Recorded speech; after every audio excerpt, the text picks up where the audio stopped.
மணி 11:45 இருக்குது. இந்த ஆல்ட்ரேஷன்லாம் முடிச்சாச்சு.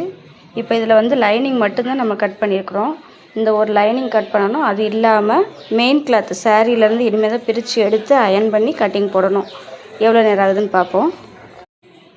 5 நிமிஷத்தில் எடுத்து வச்சாச்சு. பாருங்கள், 8 சாரியில் 7 சாரிக்கு லைனிங் கட் பண்ணியாச்சு. இந்த 8 சாரியிலேருந்து ப்ளவுஸ் கட் பண்ணி எடுத்து அயன் பண்ணணும். பார்க்கலாம். மணி 12:30 ஆகுது. எல்லாமே அயன் பண்ணி முடிச்சாச்சு. இந்த ஒரு ப்ளவுஸை கட்டிங் போட்டுடலாம்.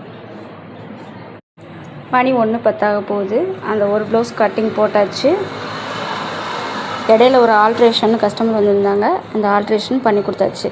இனி ஒவ்வொரு லைனிங்காக எடுத்து மெயின் கிளாத்தில் கட்டிங் போட வேண்டியது தான். மணி 1:40 ஆகுது. 8 ப்ளவுஸுமே கட்டிங் போட்டாச்சு. இப்போ சாப்பிட்டு வந்து அடுத்து 3:30க்கு எவ்வளோ டைம் வேலை ஆகிருக்குன்னு பார்க்கலாம்.